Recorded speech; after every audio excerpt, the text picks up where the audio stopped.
Bonjour à toutes et à tous, c'est Paul Dame pour vous présenter un nouveau sapin en sucette sur l'inflammation. Donc l'inflammation, c'est quoi? C'est une des multiples réactions du système immunitaire face à une agression externe, comme une infection, une brûlure, un trauma, éventuellement une allergie. Bon, de là, il existe aussi comment dire, l'agression interne et donc avec les cellules cancéreuses. Et donc, ces agressions sont naturellement tournées vers les tissus. Donc, voilà. De là, on peut aussi se demander si les entorses sont des inflammations. Je pense que c'est des inflammations des tendons, puisque, enfin, on va voir après, mais ça remplit toutes les caractéristiques de l'inflammation. On va voir par la suite. Donc, ensuite, je disais que c'est un processus dit ubiquitaire ou universel, donc qui concerne tous les tissus. Vous pouvez avoir des cancers du cerveau, des cancers comment dire, des inflammations dans le cerveau plutôt, des inflammations du, dans les os, j'imagine. Vous pouvez avoir des inflammations au niveau des tendons, des muscles, j'imagine aussi. Vous pouvez avoir des inflammations au niveau des poumons et j'en passe, c'est les meilleurs. Même si les meilleurs, je doute qu'il y en ait. Donc ça fait faisant intervenir naturellement l'immunité innée et l'immunité adaptative. Donc innée, vous savez que en fait c'est finalement notre mère qui nous l'apporte. Et adaptative, c'est quand, comment dire, on fait face à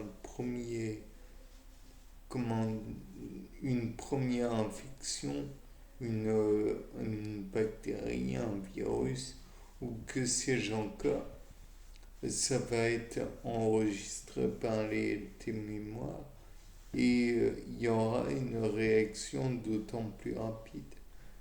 C'est justement sur ça que repose le vaccin, le principe de vaccin. Elle est cependant inhibée dans le système immunitaire des muqueuses. Donc, inflammation. Néanmoins, on peut se demander pourquoi la maladie de Crohn, c'est une inflammation. Ou du moins si c'est caractérisé comme une inflammation des intestins, puisqu'on parle de muqueuse intestinale. Donc l'inflammation est identifiée en médecine par le suffixe it.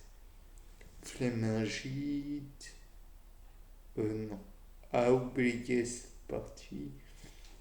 Néanmoins, la néphrite optique, donc inflammation du nerf optique.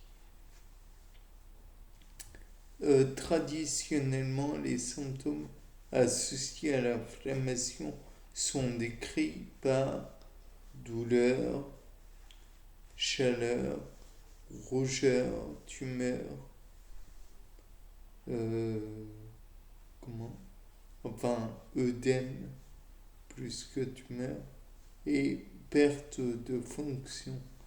Donc là, encore une fois, j'ai envie d'attirer votre attention sur le fait que ça pourrait tout à fait coïncider avec les entorses, puisque une entorse, par exemple, à la cheville, remplirait tout à fait ces points. Par la suite, on peut dire le plus gros problème qui découle de l'inflammation est que la défense de l'organisme attaque à la fois l'agent nocif et l'agent non nocif. Et donc, d'une manière qui endommage les tissus et les organes sains. De là, on peut dire que l'inflammation, finalement, c'est un peu la technique de la terre brûlée. C'est-à-dire qu'on passe tout au vitriol, enfin, façon de parler, on détruit tout et même ce qui est sain. Bien, sur ce, c'était Paul Dame pour un nouveau Sapin en sucette. Au revoir.